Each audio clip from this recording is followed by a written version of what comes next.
You might be familiar with the music of the 1950s, 60s, and 70s.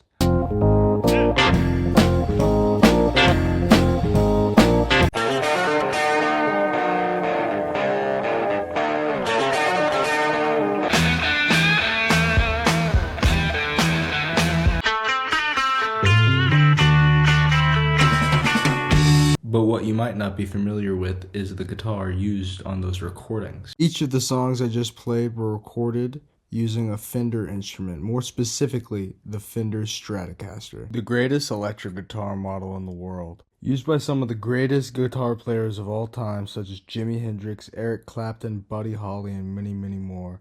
And in doing so, Fender not only redefined what the guitar is capable of, but what a brand could represent for their respective instrument. Because Fender isn't just selling guitars, they're selling you an identity. And since the 1950s, they've mastered this powerful concept in consumer behavior: self-concept and brand identity connection. So, when you think of electric guitars, the first name that probably comes to mind is Fender's, and that's not by accident.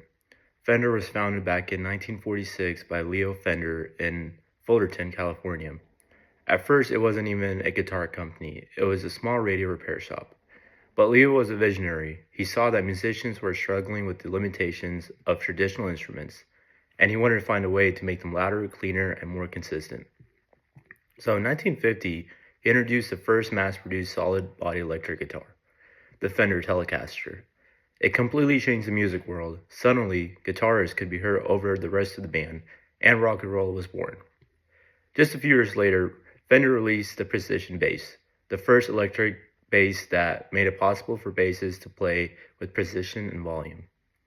And then in 1954 came the iconic Stratocaster, a sleek double cutaway design that made the blueprint for modern electric guitars. Artists like Jimi Hendrix, Eric Clapton, and Stevie Ray turned them into a legend. Through the decades, Fender evolved with music itself, from blues and rock to punk to metal and indie.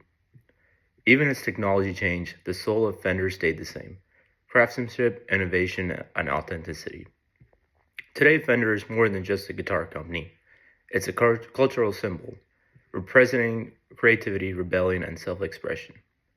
Whether it's a beginner picking up their first art or a world-famous musician on stage, that Fender logo carries decades of history and emotion behind it. Fender's greatest strength has always been in their ability to listen to their customers and take their feedback at value. Leo Fender himself couldn't even play bass or electric guitar, so he couldn't test his own creations to see if they were of quality. But that turned out to be his biggest advantage. Instead of designing instruments from a player's ego, he built them from a player's feedback. Leo was constantly talking with working professional musicians and taking notes on what they would say didn't feel right, and then he would fix it. That mindset built the foundation for Fender's success for decades to come. A company that sees its design as a conversation with its customers rather than just a means to make money off of them. Over the decades, Fender has carried that same philosophy into every part of its brand, from user-friendly digital tools like Fender Play to advertisement that highlight real musicians, not celebrities. It's this mix of humility, innovation, and emotional understanding that made Fender more than just a guitar company. Fender's marketing has always gone beyond selling guitars. They sold a lifestyle. In the 1950s and 60s, when the Stratocasters took over surf rock, Fender ads captured the sound and spirit of California youth.